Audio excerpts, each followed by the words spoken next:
کہتے ہیں نا خدا کی پہچان کیا ہے؟ یہی ہے خدا کی پہچان، کہ وہ جب بخش دیتا ہے تو پھر سب بخش دیتا ہے۔ اس کے لیے ہمیں کرنا کیا چاہیے؟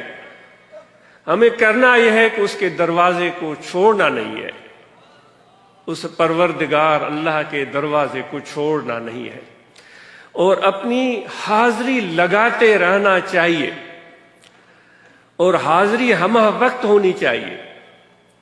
اب ہمہ وقت حاضری کیسے ہو سکتی ہے؟ ہمیں تو اولاد بھی ہے، ہمیں تو بچے بھی ہیں، ہمیں زمینیں بھی ہیں، ملازمتیں بھی ہیں، تو باس کی بھی حاضری دینی ہے، باپ کے پاس بھی جانا ہے، بیوی کا بھی خیال رکھنا ہے، بچوں کا بھی دھیان رکھنا ہے۔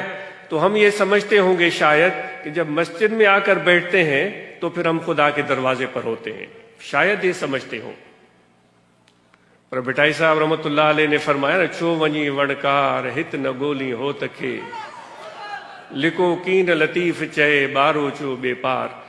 ہم وہ بٹائی صاحب فرما رہے ہیں کہ تم وڑکار جو سسی نکلی تھی، تو ایک علاقہ شاید وڑکار کا بھی اس کے راستے میں پڑتا تھا کہ تم وڑکار کیوں جا رہی ہو اپنے محبوب کو ڈھونڈنے کے لیے، یہیں کہیں آس پاس کیوں نہیں ڈھونڈ لیتی؟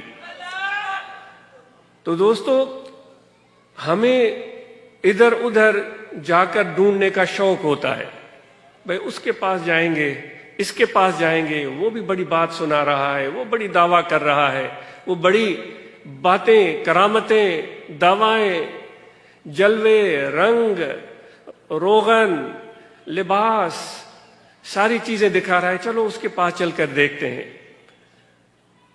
تو بھائی، ہمیں مرشد نے کیا سکھایا ہے؟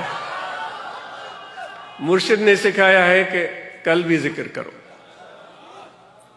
کیونکہ خدا تمہارا اللہ نہ دائیں ہے، نہ بائیں ہے، نہ آگے ہے، نہ پیچھے ہے، وہ تو تمہارے ساتھ ہے۔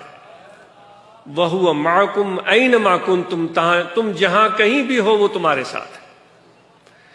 ہمیں صرف وہ احساس چاہیے، وہ نظر چاہیے کہ اس کی معیت، اس کی قربت کو محسوس کر سکیں۔ یہ ہنر سکھاتا ہے مرشد کامل، یہ ہنر سکھاتا ہے مرشد کامل کی صحبت۔ بہت سارے لوگ کتے کے بارے میں خرابیاں بیان کرتے ہیں، اور بہت سارے لوگ کتے کی خوبیاں بیان کرتے ہیں۔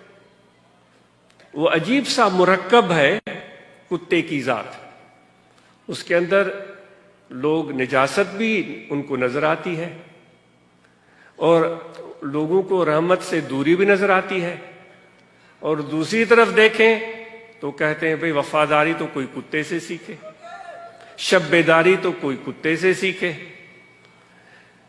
استواری تو کوئی کتے سے سیکھے۔ یعنی دونوں گروہ پائے جاتے ہیں۔ چلو ہم طریقت والوں کی بات کرتے ہیں۔